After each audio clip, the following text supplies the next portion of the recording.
madaling araw. Bago tayo mag-start, ito ang topic natin ay ang pagsubo.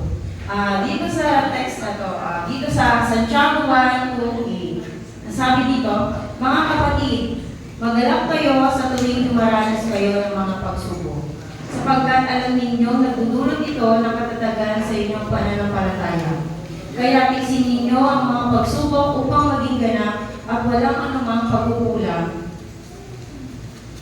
sa buhay nyo. Kung mayroong mang nagkukulang sa inyo sa karunungan, humingi siya sa Diyos at ibibigay ito sa Kanya ng walang pagmabarangot at panunumpa.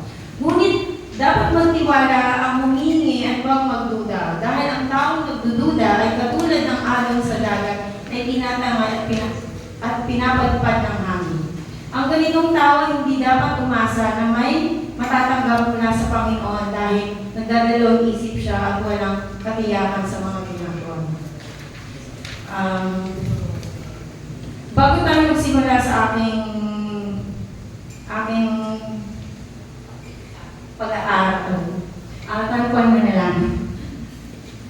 Yes, Lord, makapagnalayan sa lahat po ka, Lord, sa gabi ito. Kami po ay lumalapit at nagpapasalamat sa gabay mo sa amin. Papasalamat po kami, Lord, sa pag-iingat mo po sa amin araw-araw. Lord, patuloy ninyo kung siya sa atin ang aming mga puso. Patawarin ninyo kami, Lord, sa aming mga pagkukulang at mga kasalanan na gagawa namin. Inisin ninyo ang aming mga puso at kaluluwa upang kami ay kalugod-lugod sa iyong harapan. Tulungan mo po kami na masunod ang iyong kalooban. Ako humihingi, Lord, ng gabay at wisdom na maihatid ko po na maayos ang aking mensahe sa gabing ito. Purihin at takilahin ka, Lord, sa pangalan ng Panginoon Jesus. Yes. Dito sa Santiago, sabi, si Santiago ay kilalang may akda ng sulat ni Santiago sa bagong tipan ng Kristiyanong Biblia. Siya ay isang lingkod ng Diyos at ng Panginoon Jesucristo. Ang sulat ni Santiago ay kalimpunan ng mga tagubilin sa mga pinili ng Diyos na nasa iba't ibang bansa. Ang layunin ni Santiago ay para patatagin ang mga mananampalataya na anuman ang dumating na pagsubok, harapin natin na may kagalakan, pagtitiis at may pagtitiwala sa Diyos. Sino sa atin ang hindi nakakaranas ng pagsubok? Sa panahon natin ngayon, may mga pagkakataon na hindi natin inaasahan na dumarating sa buhay natin na mabibigat na pagsubok. Halimbawa na lang, pag nawalan ka ng trabaho, nagkaroon tayo ng malubhang sakit o pagkamatay ng isa sa mahal natin sa buhay. Patinding pagsubok na yan, pagsubok sa atin yan. Sa buhay Kristiyano, hindi tayo accepted sa pagsubok. Dahil lahat tayo ay makakaranas ng pagsubok. Lahat ng pagsubok ay darating sa ating maliit man o malaking pagsubok man yan.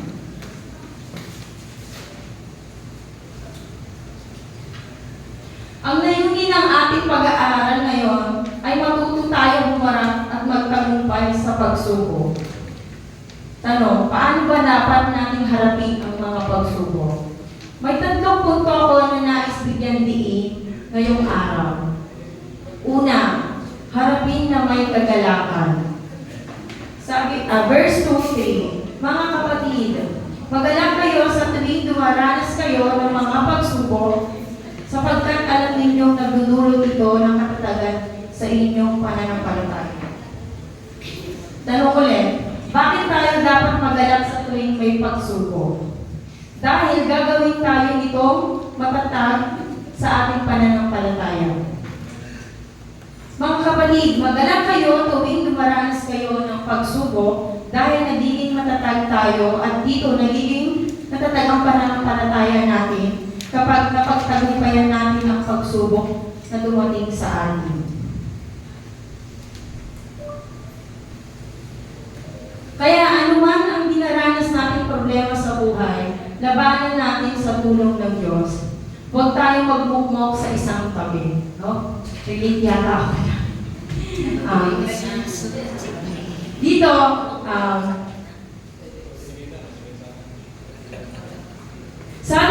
Hebreo 12:7. Tiisin ninyo ang lahat ng hirap tulad ng pagtutuwid ng isang ama, dahil ito'y nagpapakilalang kayo'y tinatanggap ng Diyos bilang tunay ng isang anak.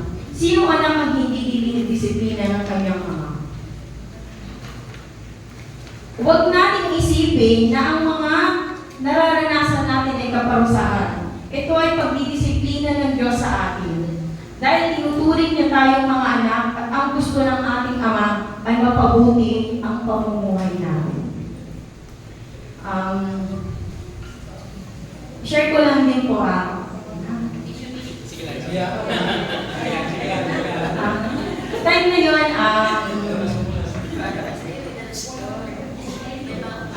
nagkaroon kami ng matinding pagsubok, kaming mag-asawa.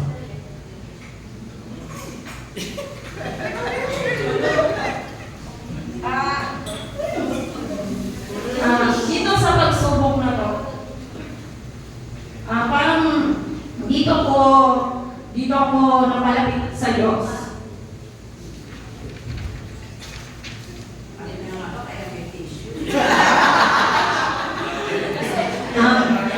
Dito, sinubok kami ng yung pananampalataya namin mag-asawa. Kasi hindi ko rin akalain na mangyayari sa amin to.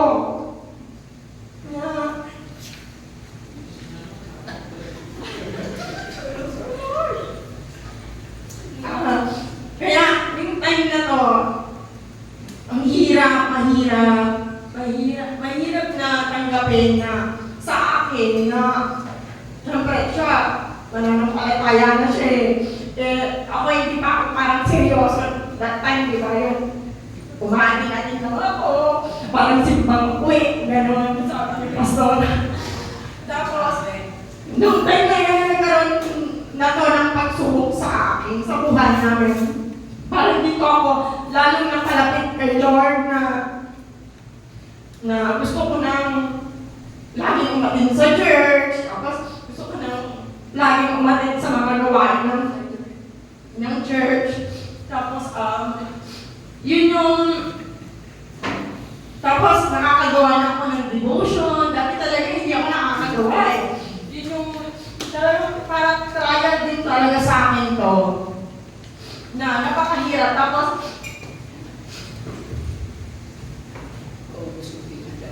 sorry.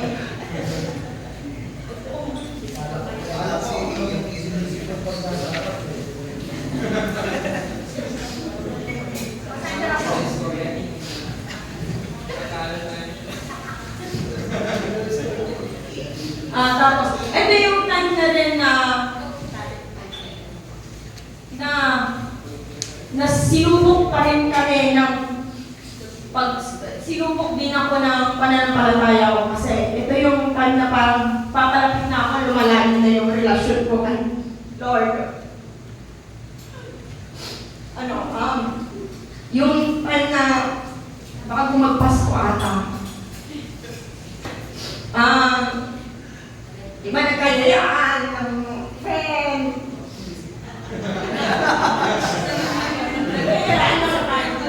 Nagkayayaan. That time, hindi mo alam.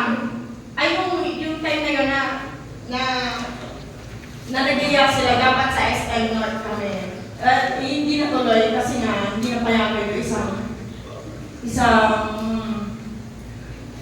kasama namin. And then, nung napunta kami, ganyan doon sa restaurant, ganyan. Sabi ko, mamahalin niya, baka hindi ko kaya. Sabi ko, ganyan. Tapos sabi niya naman, hindi, magsasamgip lang tayo, sabi ng isang kasama ko. Hanggang sa, pagdating doon, wala talaga sa usapan yung may inom, ganyan. Tapos nung nag-order na sila, yun yung time na sabi ng isang kasama namin, mag-ano tayo, bili tayo nito, ganyan. Sabi niya, bakit tayo, di ba? Siyempre, medyo marami. Pero ano na talaga yun? Tapos, time na yun, sabi niya, bakit bawal ka bang uminom? Sabi ko sa akin isang kasama namin. Sabi ko, hindi naman siguro. Pero hindi naman siguro.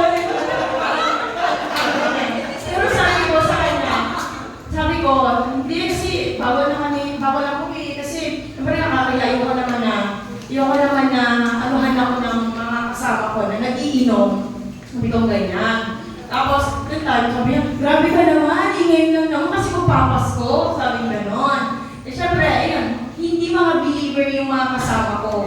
Hindi sila mga Kristiyano. Kaya, parang doon, kasi may nagkwento sa akin na sa kasamahan ko about sa mag-asawa. Ay, na-relate na ako ulit. Kaya sabi ko sa kanya, naano na naman parang nag-refresh sa akin yung pagsubok na nangyari sa aming mag-asawa. Kaya nung time na yon, sabi ko, sige, sabi ko ganyan, hanggang sa umigay ako, sinubok talaga yung pananampalataya ng Lord. Talagang nawala, nang hina ako, wala na ang banal na Espiritu sa akin.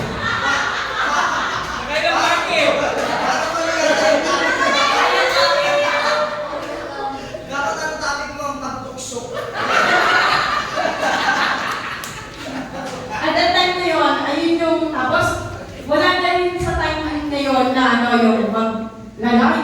Parang may nag-joke sa akin na mag-live ka. Mag-live ka, gano'n.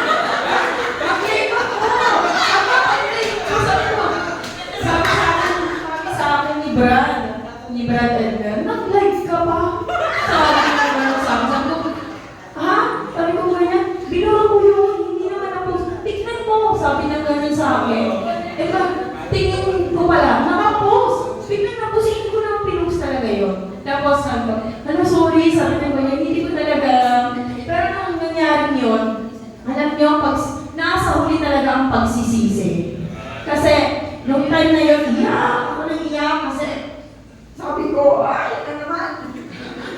Sabi ko, Lord, bakit ganun? Sabi ko, bakit nandito na naman ako? Sabi ko, ganyan, di ba napaglabanan ko na itong pagsubok na to? Sabi ko, ganyan, pero bakit? Hindi na naman. Sabi ko, ganyan. Sabi ko, Lord, lumalapit ulit ako sa'yo. Bakit? Kasi, ang time na yung kinalimutan ko na as in lahat. Sabi ko, sige, pinatawag ko na siya, yun. Pinatawag ko na siya. Tingnan ko pa siya ng isa pang chance. Wow.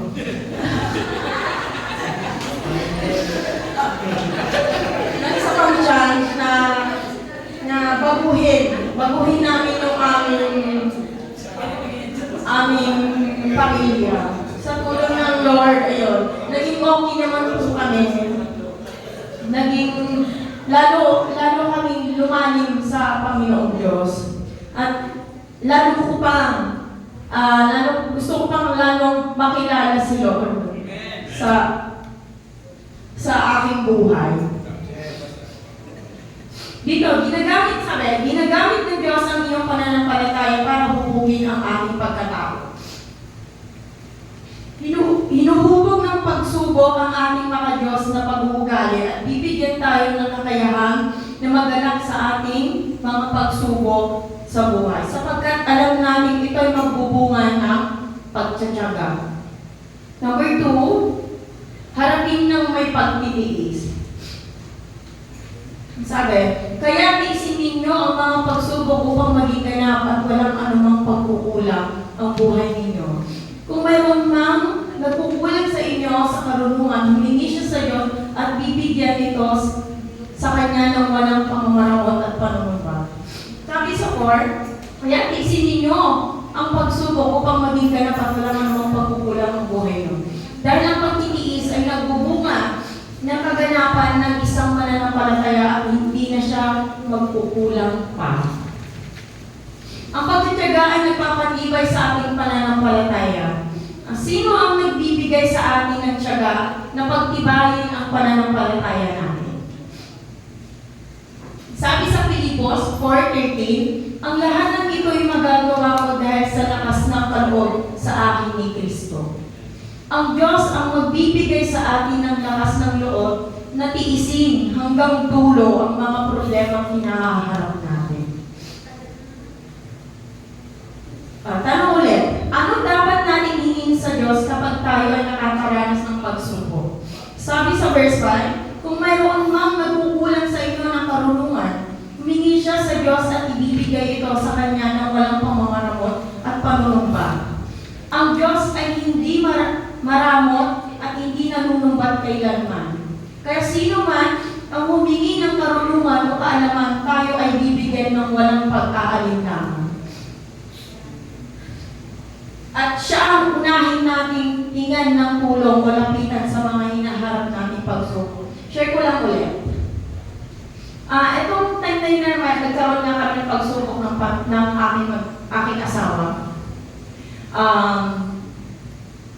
Humingi ako ng mga advice sa kapatid ko kasi nung time na yun, hindi ko alam kung anong gagawin ko. Hindi ko alam, wala akong pinagsabihan, as in wala akong pinagsabihan talaga. Wala po. Parang mayroon eh. Wala po. Wala akong pinagsabihan that time na pagsubok namin doon. Kasi parang hindi ko alam kung anong gagawin ko, baka mamaya i-chismis ako eh. Sorry. Tapos, nung time na yun, nung sa mga kapatid ko, hindi ko na kasi alam yung gagawin noon.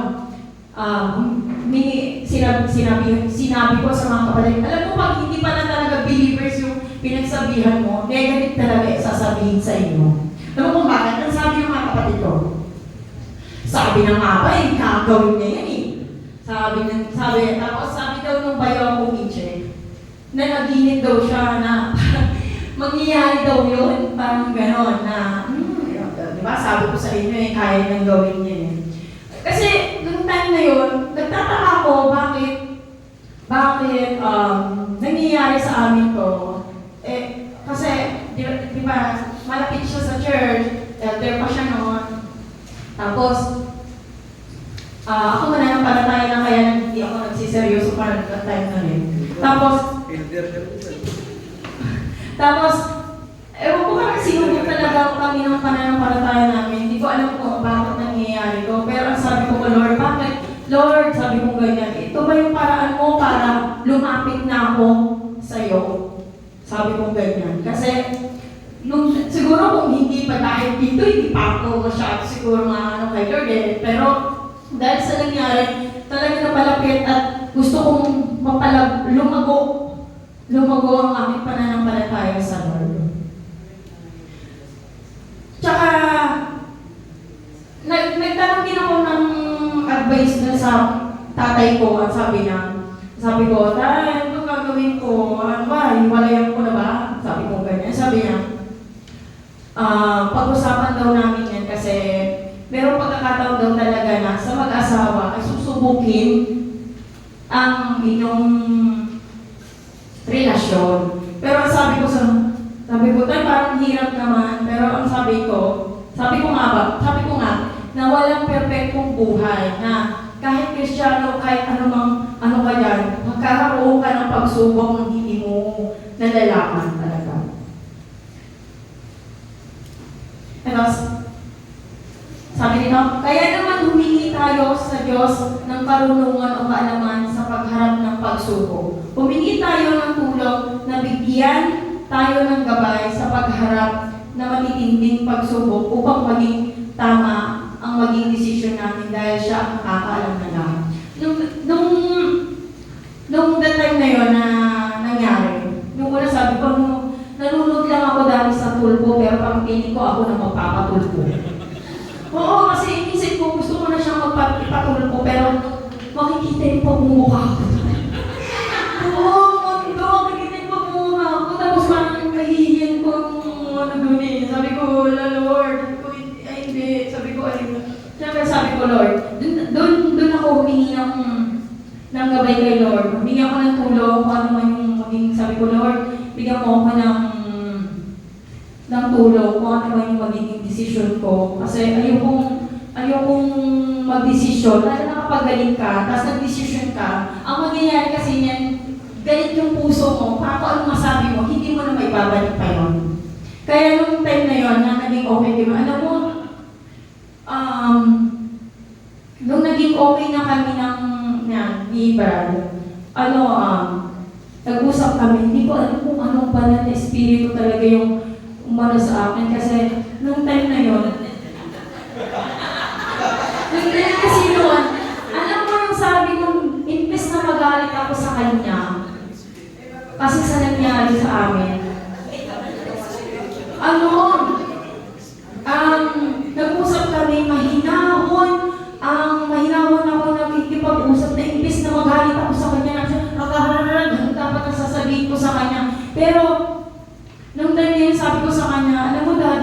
ako to. Sabi ko gano'n sa kanya. Alam mo, hindi naman talaga ganito yung ugali ko, sabi ko sa kanya. Sabi ko, alam mo, dapat magalit ako sa'yo, ganyan. Pero, alam mo yung banal na espiritu talagang nagpaano sa akin. Talagang mahinahon, hindi ako nagalit sa kanya. Tapos, sabi ko, paliwanag mo kung bakit anong nangyari, bakit ganito yung naging paano mo nagawa, sabi kong ganyan. Kaya, nung time na yun, pinaliwanag niya sa akin, sabi ko, Lord, ito ba talaga yung sabi kong gano'n sa kanya, gusto mong ipaano sa akin, sabi kong ganyan. Kasi talagang, time na hindi talaga rin ako maniwala sa buhay ko na bakit yun yung nasabi ko sa kanya na dati talaga nagagalit ako, konting kempot lang talagang nagagalit ako sa kanya na talagang may mga pasigaw, ganyan kung ano pa yung mga nasasabi ko. Dati pa minsan pag sobrang galit ko, napapamura ko talaga siya sa tiyaran. Pero nung time na yun talagang parang ang bait-bait ko. Oo, ang bait-bait ko talaga nun.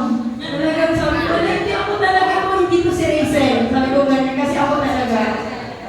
Hindi ko talagang medyo bunga ko na. Mapagtatagumpayan natin ang lahat ng iba't ibang pagsubok sa pamamagitan ng pagtitiis, pagtitiyaga, tulong at gabay mula sa Diyos. Number 3, harapin ng may pagtitiwala.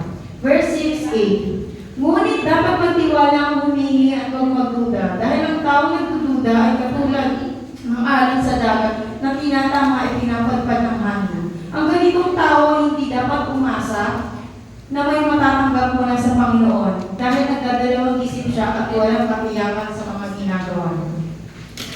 Dapat tayong magtiwala sa Diyos, gaano man kahirap ang sitwasyon, huwag tayo mag-alinlangan ayon ng Diyos na tayo ay nag-aalinlangan dahil kapag nag-aalinlangan ka sa Kanya, wala kang matatanggap anuman mula sa Panginoon.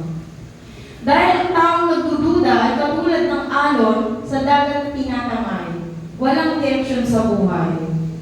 At ayon ng Panginoon na pabago-bago ng isip, hindi tayo magtatagumpay sa pagsubok kung pabago-bago ang tiwala natin sa Kanya.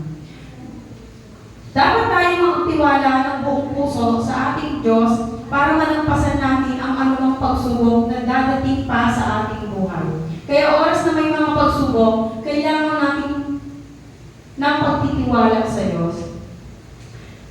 Conclusion po. Upang mapagtagumpayan natin ang mga iba't ibang pagsubok, dapat nating harapin ng may kagalakan sapagkat pinagtitibay ang pananampalataya natin sa Diyos. Harapin ng may pagtitiis dahil nagdudulot ito upang tayo ay maging ganap at walang pagkukulang. At harapin ng may pagtitiwala, buong puso, tayong magtiwala at walang pag-aalinlangan sapagkat tapat ang Diyos sa atin. Iiwanan ko po itong verse na to, 1 Corinto 10, chapter 10 and 13. Wala pong pagsubok na dumating sa inyo na hindi nararanasan ng ibang tao. Tapat ang Diyos at hindi niya ipapahintulot na kayo isubukin ng higit sa inyong makakaya. Sa halip, pagdating ng pagsubok, bibigyan niya kayo ng lakas upang makayanan ito at ng paraan upang malampasan ito. Thank you, Lord.